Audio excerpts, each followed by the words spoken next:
Smart Napier hybrid ঘাসের চাষের উপযুক্ত সময় শীতকাল। শীতকালে আপনারা এই স্মার্ট নেপিয়ার হাইব্রিড ঘাসের চাষ করতে পারেন।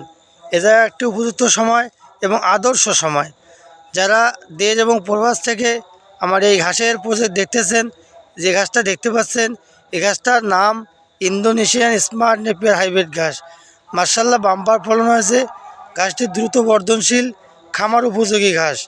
যারা গাড়লের খামার, ভেড়ার খামার এবং গবাদি পশুর খামার যারা করেন, তারা এই ইন্দোনেশিয়ান স্মার্ট নেপিয়ার হাইব্রিড ঘাস চাষ করতে পারেন। এই ঘাসটি অল্প সময়ে অধিক ফলন পাওয়া যায় এবং কম পরিচর্যায় এই ঘাসের চাষ ভালো হয়। খামারে লাভ করতে হলে আপনাদের এই স্মার্ট নেপিয়ার হাইব্রিড ঘাসের চাষ করতে হবে। এই ঘাসটি অনেক নরম, রসালো, স্বাদযুক্ত, আগা থেকে গোড়া পর্যন্ত ঘাস হয় এবং খামার উপযোগী ঘাস। এবং ঘাস চাষের উপযুক্ত সময় শীতকাল। শীতকালে আমরা এই স্মার্ট নেপিয়ার ঘাসের কাটিং বিক্রি করতেছি।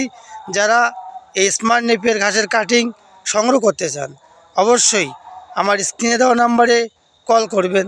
এবং ঘাস চাষ সম্পর্কে জানতে হলে, বিস্তারিত ঘাস চাষ সম্পর্কে জানতে হলে অবশ্যই সরাসরি ফোন করবেন, বিস্তারিত জানাই দেওয়া হবে। এই ঘাস চাষ নিয়েই এই ভিডিওতে আজকে এই কথা বলা হয়েছে। যারা এই ইন্দোনেশিয়ান স্মার্ট নেপিয়ার হাইব্রিড ঘাসের কাটিং নিতে চান, অবশ্যই আমার সাথে যোগাযোগ করবেন। আমার নাম জামিল হোসেন, চ্যানেল সাফল্য খামার টিভি, নীলফামারী, সৈয়দপুর, চিরিরবন্দর, দিনাজপুর মাঝামাঝি অবস্থানে আমরা অবস্থান করতেছি। যারা কাটিং নেবেন অবশ্যই কল করবেন, বিস্তারিত জানতে কল করবেন। এবং ভিডিওটি ভালো লাগলে লাইক, কমেন্ট, শেয়ার করবেন। চ্যানেলটি সাবস্ক্রাইব করে পাশে থাকবেন। ধন্যবাদ।